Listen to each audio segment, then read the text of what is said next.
Bienvenidos una vez más a vuestro canal, a nuestro canal para trabajar herramientas.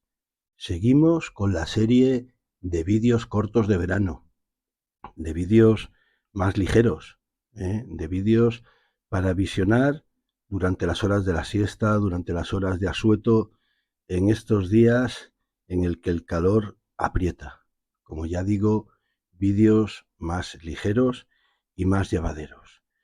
La semana pasada os puse en el canal un vídeo de cómo trabaja Chiqui, el artesano cuchillero asturiano de Oviedo, más concretamente. Yo desde hace 2 años, la feria de armas esta pasada de Madrid, perdón, la feria de cuchillería esta pasada de Madrid no, la anterior, la feria de cuchillería de Madrid de hace 2 años, tengo este ejemplar de cuchillo de Chiqui. Hoy le vamos a hacer una revisión a vuelapié. La verdad es que cuando colgué la semana pasada el vídeo de Chiqui, me di cuenta de que no le había hecho nunca la revisión a este cuchillo. No sé si cuando hace 2 ferias le entrevisté o hice unas tomas de su mesa, lo enseñé un poco el cuchillo a vuelapié, no lo sé exactamente, pero bueno, este cuchillo ya está en mi colección, en mi propiedad desde hace 2 años y pues nunca lo había enseñado porque estas cosas suceden. A raíz de que puse el vídeo de Chiqui dije, bueno, tengo que recuperar el cuchillo y tengo que enseñarlo. Mirar, para mí lo más fundamental, lo más importante que tiene este cuchillo es el material de las cachas con las que está encavado. Este cuchillo tiene las cachas de tejo. Y ahora, al principio del vídeo, como siempre, como suelo contar alguna historia, os voy a dar unas leves pinceladas sobre este árbol. Mirad, el tejo es el árbol sagrado de los celtas y de muchas otras culturas europeas. El tejo se distribuyó prácticamente por toda Europa, no como siempre, no voy aquí a empezar a dar latinajos, explicaciones científicas, biológicas, nada. Os voy a hablar de andar por casa, el lenguaje de andar por casa y de cosas que nos puedan interesar del tejo. Mirad, en las culturas celtas y sobre todo en la española, que es la que yo conozco, la zona de Galicia, Asturias, Cantabria, el tejo era un árbol mítico, era un árbol sagrado. Era un árbol bajo el que se reunían con los, como lo queráis llamar, con los druidas, con los santones, con la palabra que queramos expresar, para sus ceremonias religiosas o sus actos rituales, etcétera, etcétera. ¿Por qué? Es muy sencillo. El tejo suele ser un árbol milenario. Aquí, en España, no precisamente en el norte, ¿vale? Pero sí en un lugar que los inviernos son muy similares a los del norte de España, en este caso ya como es a la derecha de las márgenes del río Borosa, sí, ya en la Sierra de Cazorla, en un sitio muy cerca del nacimiento del Guadalquivir, muy cerca de la Cañada de las Fuentes, tras pasar el Paradorcillo o el Parador de los Pinos, donde está el Pino Candelabro, etcétera, hay un bosque de tejos milenarios. Entre ellos está el tejo milenario de la Sierra de Cazorla. ¿Qué tiene este tejo? El tejo milenario de la Sierra de Cazorla está fechado, está datado, que su antigüedad es anterior a Jesucristo. Tiene más de 2000 años, de la época de los romanos, o sea, ahí es nada. Ya sabéis que en esto de los rankings y de las situaciones y tal, depende de quien evalúe, pone las cosas en un término o en otra, pero yo en muchos sitios, o en una posición o en otra, yo en muchos sitios he leído que está considerado el ser vivo más viejo de la península ibérica. Curioso, porque luego en la sierra vecina, que las dos forman parte del mismo parque natural, en la Sierra de Segura está el pino galapán, que el pino galapán es un pino laricio, que es el pino que más metros cúbicos tiene de toda España. Bueno, pues en su sierra vecina, en la Sierra de Cazorla, está el tejo milenario. Aquí voy a hacer un paréntesis y me vais a perdonar. Mirad, el tejo milenario siempre ha estado ahí en Cazorla, ¿vale? Pero antes no era popular. La gente se fue enterando porque yo ahora es obvio que ya lo que se podría haber más o menos controlado ya no hay manera de controlarlo, porque este árbol se ha publicado en docenas de libros o en decenas de libros, docenas, decenas, 10, 12 de libros, catálogos, revistas, etcétera. Entonces, ¿qué pasa? Pues pasa que el tejo se ha hecho popular y que mucha gente pues va a ver el tejo. Hay gente que es, yo creo que la mayoría, que es muy consciente de ante lo que está y es muy respetuosa, muy educada, y hay gente pues que volvemos a lo de siempre y que este verano ya lo hemos comentado varias veces. Hay gente que no se le debería de dejar salir al monte. Bueno, empezaron a aparecer algunos deterioros de diferentes tipos en el tronco del tejo milenario. Fijaros qué cabecita hay que tener, para hacer marcas, etcétera, etcétera, en un árbol que tiene más de 2000 años, y al final han colocado una escueta, una simple, una sencilla valla de madera, de estas que se nos colocan en todos los miradores, alrededor del árbol como señal de ojito, ¿vale? Bueno, hay gente que no deja de pasar la valla. Tú llegas, ves una valla y lo más normal es que digas, bueno, pues hasta aquí. Esto me lo han colocado por algo, ¿no? Me apoyo aquí en la barandilla y admiro el árbol, porque además no es que nos penséis que han colocado la barandilla a medio kilómetro del árbol, ¿no? Han colocado la barandilla a escasos 75, 50 metros del árbol, ¿vale? No la han colocado más lejos, ¿eh? La barrera estará pues a eso, a 50, 75 metros del árbol. Bueno, pues no hay gente que no deja de pasar al otro lado, tienen esa necesidad, ¿no? Ven una valla y la valla a mí porque me dice que tengo que estar al otro lado del árbol, ¿no?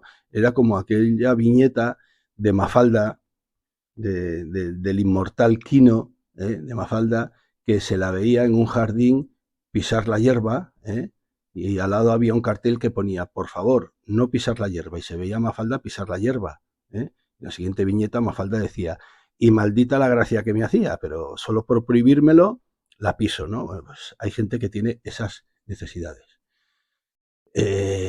Esto luego vienen los problemas, porque de repente, cuando la gente está allí, se presenta el agente o los agentes medioambientales, ¿vale?, que cumplen con su función, y si pillan a alguien al otro lado de la valla, pues ya viene el problema. Y ya viene es que los lamentos, ¿de acuerdo? Es que no puede ser, es que todo no sé qué, es que todo no sé cuánto, es que patatín.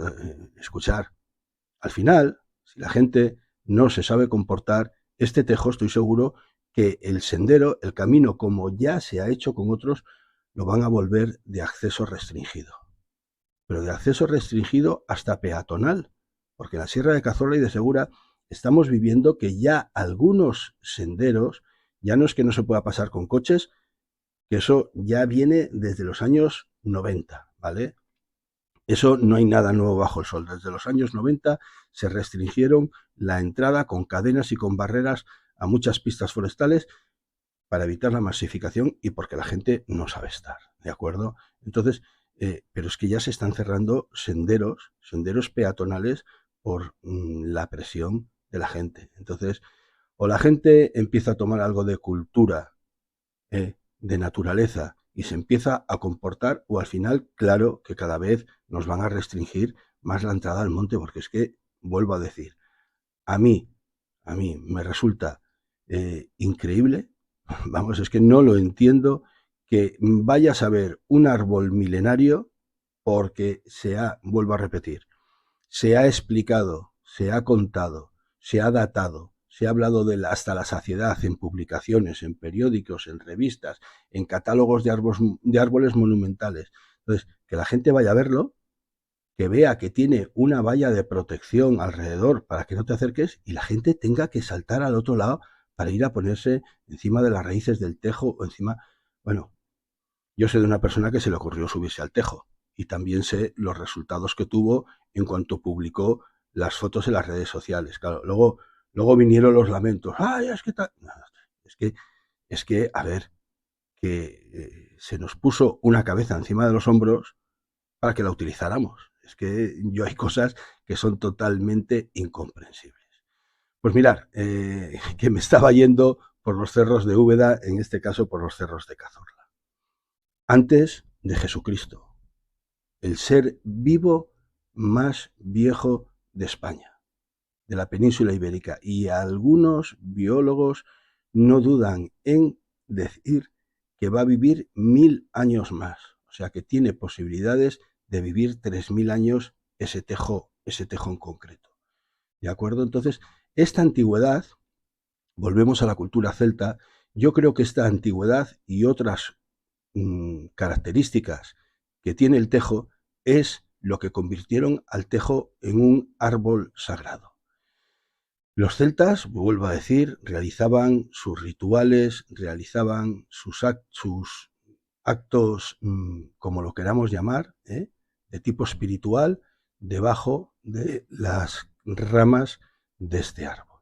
Era un sitio donde los druidas, los chamanes, lo mismo, como lo queramos decir, de las tribus celtas, reunía a la gente bajo sus ramas. Por eso, sobre todo yo lo he visto mucho en el norte de España, vemos que hay muchas ermitas y muchas iglesias que tienen un tejo al lado, un tejo importante, un tejo antiguo al lado. Y hay gente que puede tender a pensar, bueno, pues mirar, se plantó un tejo al lado de la ermita. No, ni muchísimo menos. Al igual que cuando se terminó la reconquista de España, por poneros un ejemplo, donde habían mezquitas, se pusieron catedrales, sobre las mezquitas se construyeron catedrales, cuando el cristianismo se extendió por la península ibérica, donde se realizaban actos mágicos sagrados, considerados paganos por el cristianismo, se construyeron al lado iglesias. Entonces, volvemos a repetir, ¿dónde se hacían estas reuniones? Bajo los tejos. Entonces, viene la iglesia, la capilla, la ermita, viene después del tejo. Como era ya un lugar de ritual, como ya era un lugar sagrado para los celtas, cuando se cristianiza la península, se tiende en muchos sitios a crear capillas y ermitas al lado de los tejos.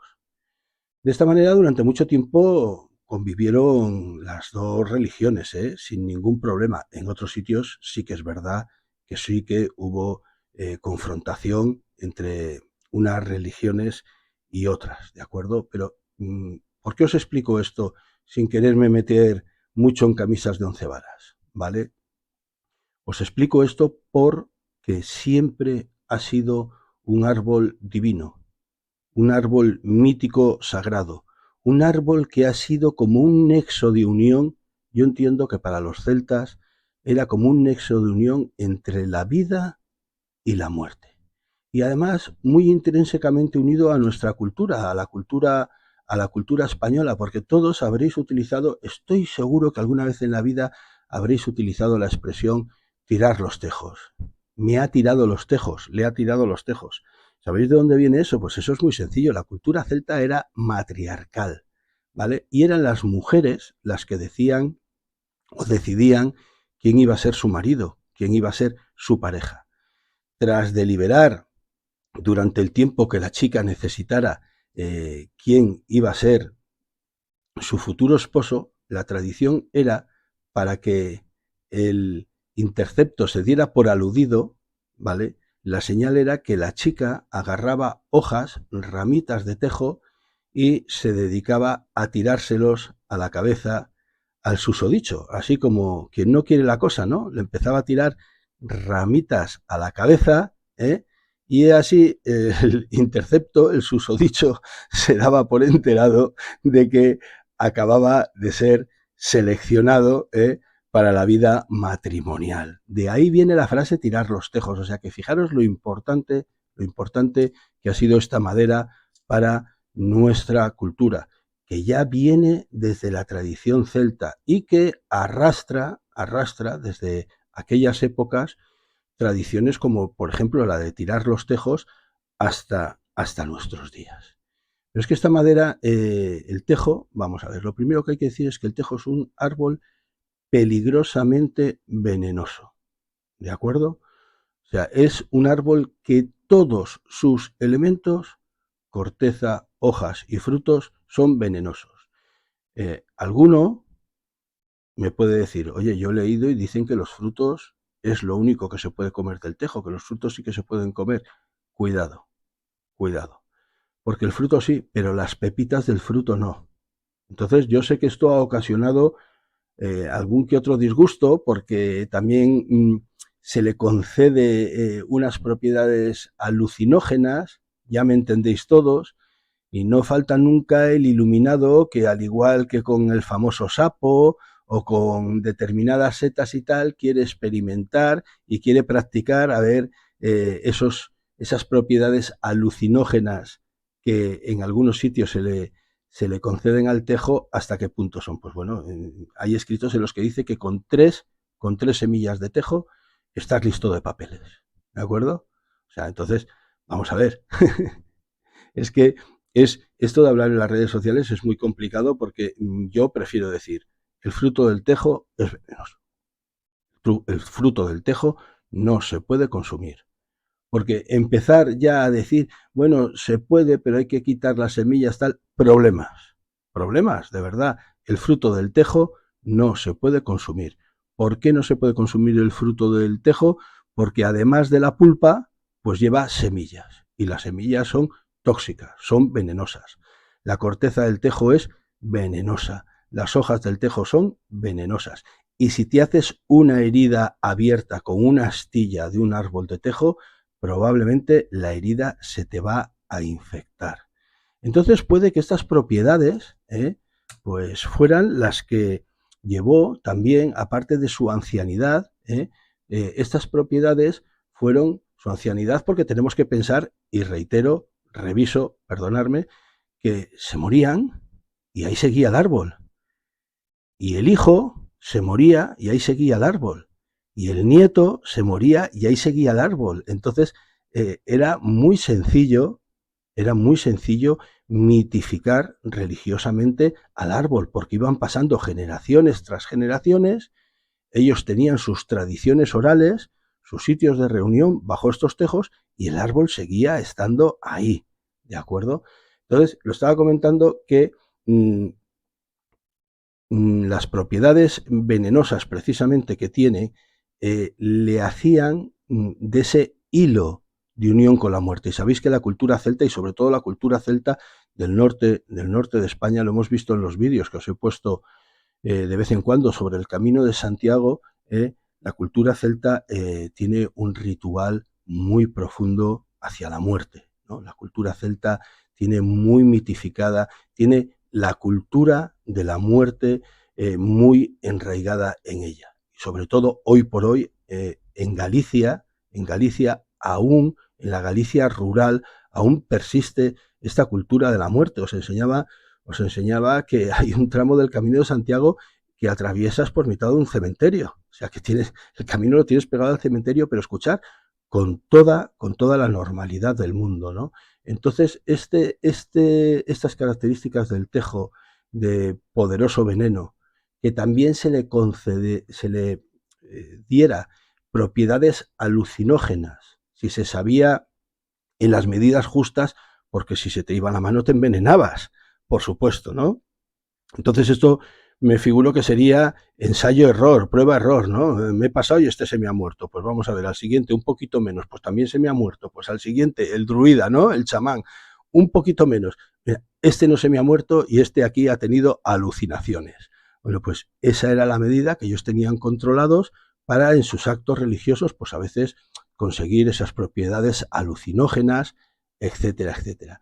Pero es que además en nuestros días se ha descubierto, y yo sé que hubo mucha polémica dentro de la comunidad médica con ese tema, se descubrió que determinadas propiedades del tejo, y esto lo digo desde el total y absoluto desconocimiento, ¿vale?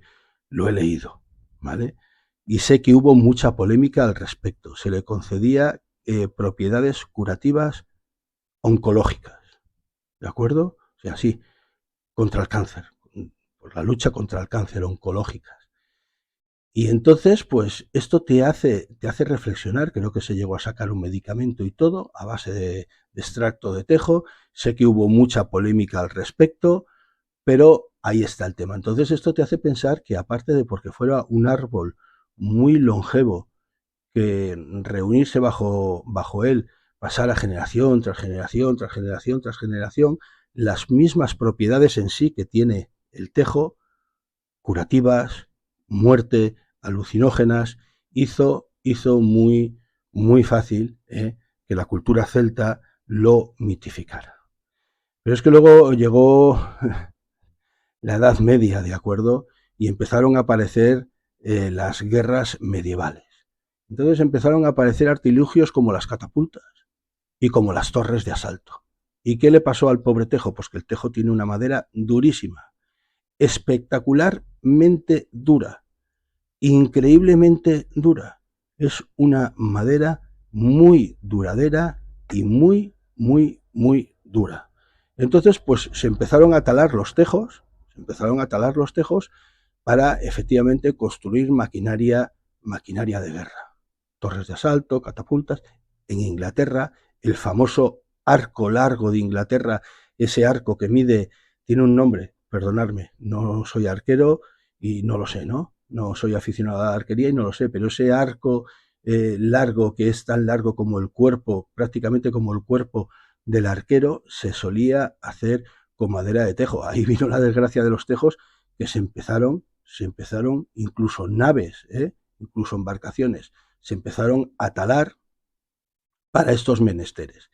Pero creo, soy de la opinión, que precisamente por la unión mítico-sagrada que tenía con las culturas, hizo que se preservaran, porque habían bosques en concreto que se consideraban, todos de pequeños hemos oído esas historias, esos cuentos, esas leyendas, los bosques embrujados a los que no se debían de entrar, ¿no? Los bosques malditos, los tal. Esto fue lo que hizo que hasta nuestros días, que ya llegó un momento que se tomó unas medidas de protección muy concretas hacia los tejos, pues sobrevivieran los tejos y llegarán hasta nuestros días, porque a pesar de que se les sobreexplotó para hacer arcos, flechas, jabalinas, torres de asalto, catapultas y diferente material bélico, se les preservó por el rito mágico sagrado que representaban. Así, si lo podéis reflexionar o lo podéis pensar, ¿quién no conoce en su zona, en su región, en su comarca, topónimos a los que se hace referencia a los tejos? Por ejemplo, en Asturias está la famosa Canal del Teiso, la Canal del Tejo, que baja de Bulnes a Puente Poncebos. Y así las fuentes del Tejo, los cerros del Tejo, así hay en toda España, a lo largo de toda España, topónimos a los cuales se hace, o con los cuales se hace referencia a los tejos. Repetimos, árboles mágicos sagrados para la cultura celta y tan arraigados a nuestras costumbres y a nuestra etnografía. Por eso es tanto de apreciar que haya un cuchillo que esté encavado con cachas de tejo.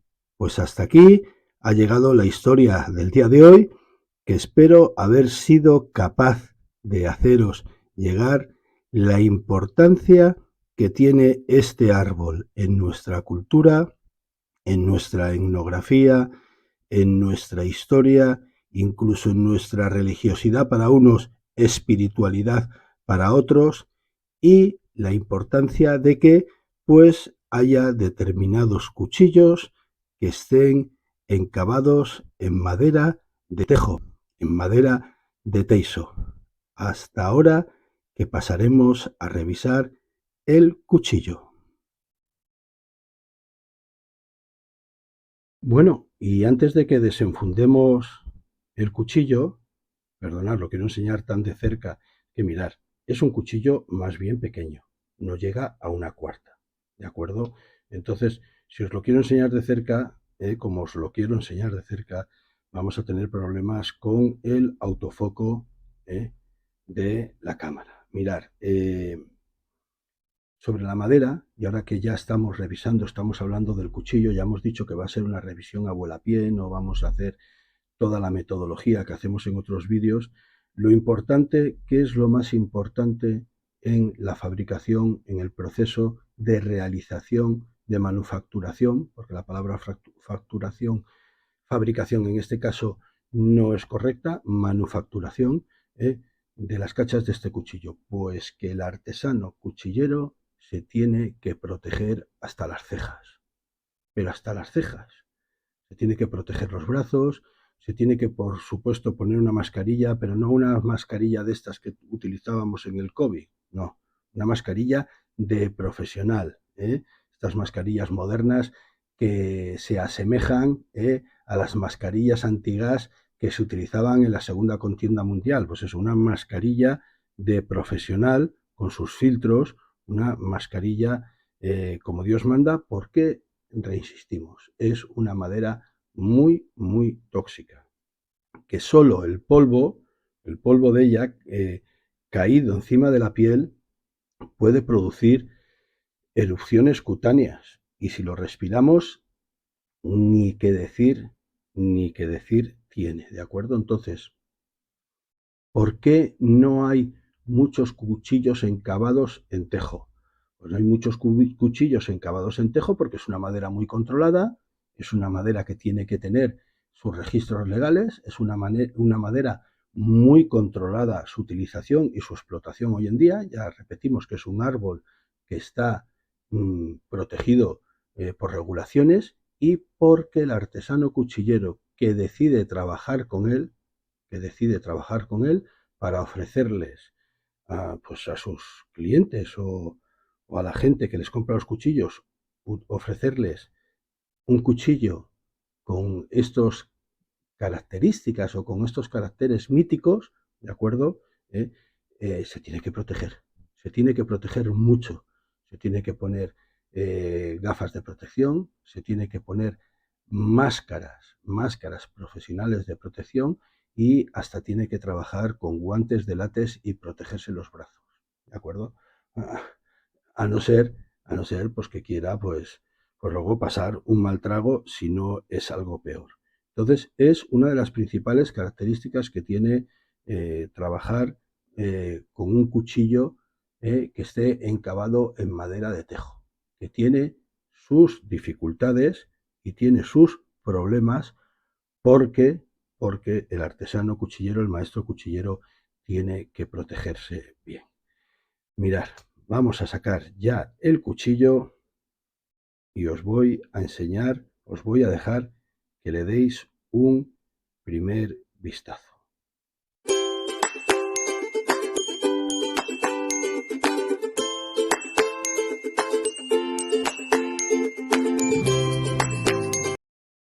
Mirar, y como hemos dicho que en los vídeos de verano vamos a intentar hacerlos un poco más frescos, rompiendo totalmente la estructura de los vídeos que hacemos durante el resto del año, mirad, vamos así someramente para que veáis, vamos a ver lo que mide el cuchillo, pero de una manera muy somera. Pues mirad, está entre los, así por encima, porque no tengo la herramienta más adecuada para medirlo, está en 18 centímetros y medio. Pero bueno, esto a lo mejor no nos dice mucho.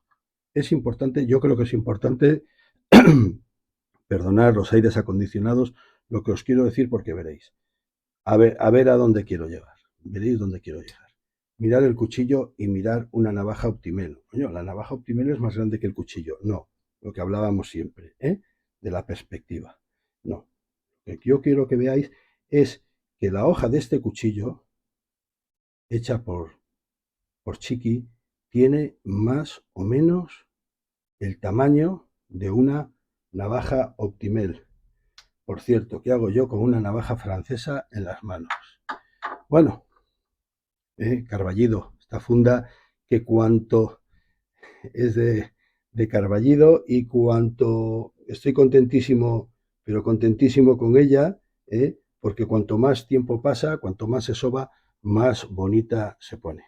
Vamos a ver, la reinterpretación de una conocida navaja por parte de Cuchillería El Artesano, de mi amigo Pepe de Cuchillería El Artesano. Creo que por aquí lo pone en algún lazo, sí. ¿Veis?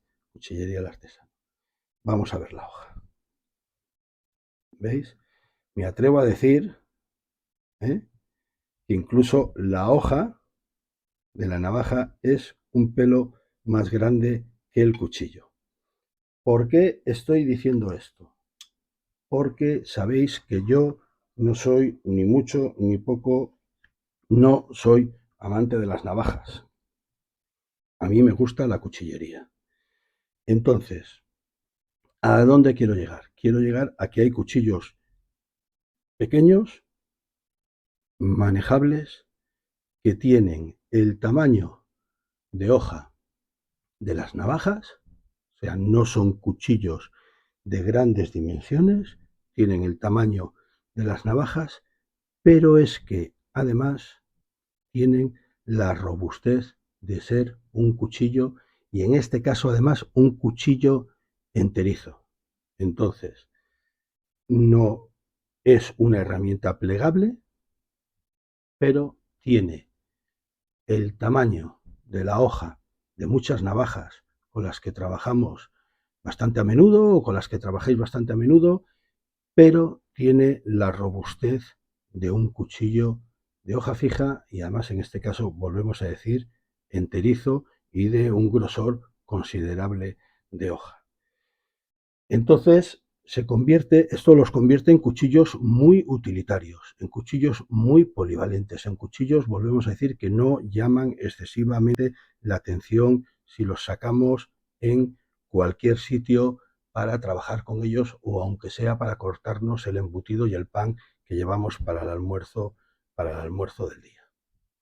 Decir que alguno dirá, hombre, José Luis, acabas de decir que la madera es muy venenosa y estás hablando de cortarte. Hombre, una vez terminado el proceso de fabricación de las cachas, una vez bruñidas, pulidas y estabilizadas, la cacha ya no desprende ningún tipo de materia física, ningún polvo ni nada. Entonces ya ese cuidado no lo vamos a tener que tener. Y como yo creo que nadie se dedica por ahí a ir lamiendo o a ir chupando cachas de cuchillo, bueno, últimamente vemos cosas muy raras, ¿no? Pero yo creo que nadie se dedica a ir lamiendo ni chupando cachas de cuchillos, tampoco creo que por persistencia en chupar la cacha de un cuchillo, esto por Dios, me figuro que sabéis que lo estoy diciendo totalmente en broma.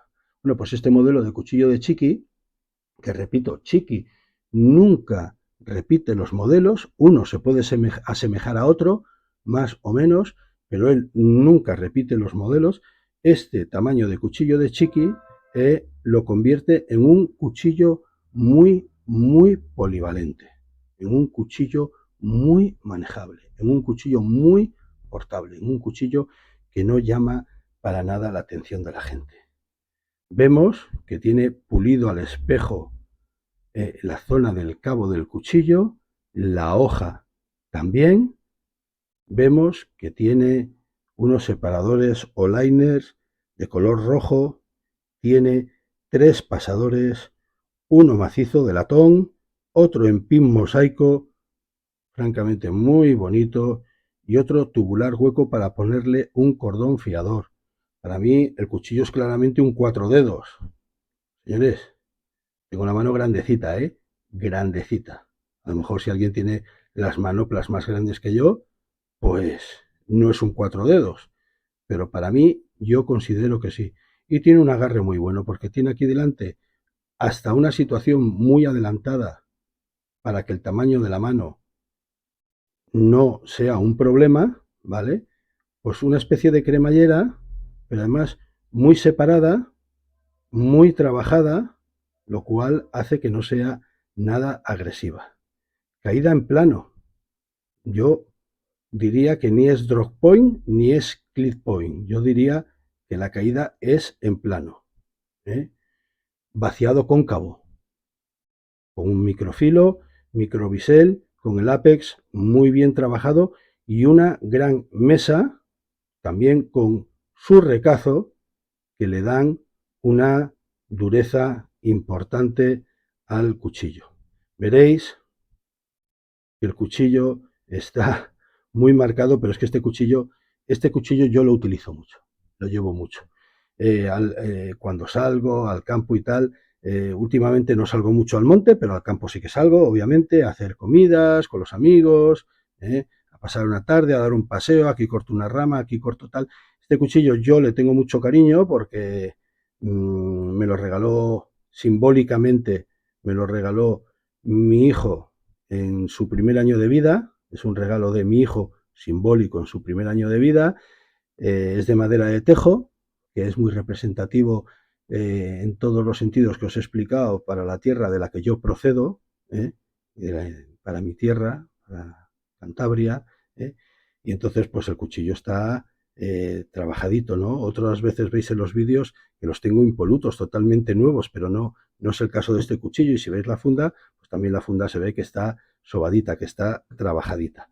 Bueno, aquí yo no diría que es una dactilera, es muesca española, una muesca española sobredimensionada que permite afilar muy bien al cuchillo y que además hace que precisamente la generación o la creación, a ver cómo estamos hoy con las palabras, la creación de esta sobredimensionada muesca española y la parte baja del recazo, pues le haga aquí una forma, una morfología al puño del cuchillo, al cabo del cuchillo, que le hace las veces de gavilán bajo. No tiene guarda, pero como en tantos otros cuchillos que vemos, esto cada vez se hace más o se hace muchísimo. Los cuchillos no llevan guarda, pero una protusión debajo de la mesa, y en este caso aprovechando esta super muesca española que se hace, ¿vale? Le da la morfología adecuada para que el dedo nunca pase para adelante. Pero es que además aquí Chiqui hace una cosa que a mí me gusta mucho, y mirar, le hace un trabajo, a ver si consigo que no se desenfoque, hace un trabajo, le da aquí un trabajo ergonómico a las cachas del cuchillo, yo creo que lo estáis viendo perfectamente, que es con la forma del dedo, para que cuando se agarra el cuchillo, pues el dedo entre también ahí. Parece que es sutil, pero es suficiente. Yo creo que es la mejor manera que tengo de expresarlo. Es sutil, el rebaje, el trabajo este es sutil, pero es suficiente. Se mete el dedo perfectamente. Es un cuchillo que llena bastante bien la mano. Yo tengo la mano grande. Es un cuchillo que llena bastante bien la mano. Y este rebaje, este trabajo es sutil, pero suficiente. Mirad, me ha salido de un tirón y me gusta mucho. Creo que es una expresión bastante correcta. Volvemos a decir, vaciado cóncavo, microfilo, microbisel, troquelado, perdón, vamos a hacerlo bien, troquelado el logotipo de Chiqui, la cremallera, ya veis el trabajo que tiene, está muy espaciada, está muy trabajada, está muy dulcificada, cumple su función y no hace daño en el dedo al apretar contra ella. Pero es que de todas maneras, con esta morfología que tiene el cabo del cuchillo, mirar cómo apoyo el dedo en el falso gavilán bajo, o como lo queramos llamar, y mirar cómo me lleva directamente el dedo, ¿veis? Al rebaje que tiene hecho la cacha. El cuchillo es un cuchillo que a mí me gusta mucho, muchísimo. El acero es un acero 80 CRV2, repito, 80 CRV2, es el acero con el que suele trabajar este maestro cuchillero, con el que suele trabajar Chiqui, y está pulido, como podéis ver, está pulido al espejo. Por supuesto, es, como hemos visto en el vídeo de la semana pasada que os enseñé, es un cuchillo forjado, ¿de acuerdo? Es un cuchillo realizado en yunque y a martillo, un cuchillo forjado. Bueno, más alabanzas ya al respecto del cuchillo no puedo decir. Decir pues que es un cuchillo al que, bueno, pues precisamente por eso, porque fue un regalo simbólico de mi hijo en su primer año, ¿de acuerdo? Pues es un cuchillo pues que presumo mucho de él, que lo saco mucho, tal, y está pues eso, está, lo trabajo mucho, no sé, lo froto mucho para evitar que no tenga ningún problema de oxidación ni nada, y ya veis pues que es un cuchillo, pues eso, que está utilizadito. Simbología, ¿qué reúne, qué reúne este cuchillo? Pues reúne simbología, reúne tradición, reúne cultura, reúne artesanía y en mí reúne pues esa parte emocional de ser un regalo de mi hijo Santiago. En fin, me parecía que se me quedaba una asignatura pendiente porque nunca lo había enseñado, ¿vale? Era una de esas piezas de colección y que yo en este caso lo utilizo, que para mí era como muy personal, ¿no? Muy intrínsecamente unida a mí, ¿eh? Y todavía no la había enseñado. Ya al colgar la semana pasada el vídeo de Chiqui dije, hombre, pues tendré que enseñar la única pieza que tengo de Chiqui, el cuchillo que tengo de Chiqui. ¿De acuerdo? Pues aquí os lo dejo. Espero que este vídeo más o menos cortito os haya gustado. Espero que os haya gustado la pieza, que lo veáis un poco como complemento del otro vídeo que os enseñé de cómo trabaja el maestro cuchillero Chiqui. Espero que el verano se esté siendo leve. Aquí es imposible, en la Comunidad Valenciana es imposible el calor que hace. Yo ya no creo en eso de las olas de calor, o están viniendo todas una detrás de otra. Y comentaros que os colgaré también este fin de semana como complemento de este vídeo, o este vídeo como complemento del otro vídeo, os colgaré también sobre una de las rutas que he realizado este verano, que ya, como sabéis, estoy pudiendo salir ya un poco más en serio al monte. Bueno, chicos, que en la medida de lo posible, los que estéis trabajando lo llevéis lo mejor posible, ¿eh? Cuidado con los golpes de calor. A todos aquellos que estéis trabajando, cuidado con los golpes de calor, que ya ha habido más de un susto en mi entorno estos días. Y los que estéis de vacaciones, los que estéis en vuestro tiempo de asueto, por favor, disfrutarlo mucho, que luego el año es muy largo y se hace muy duro. Saludos cordiales y entusiasmo a raudales.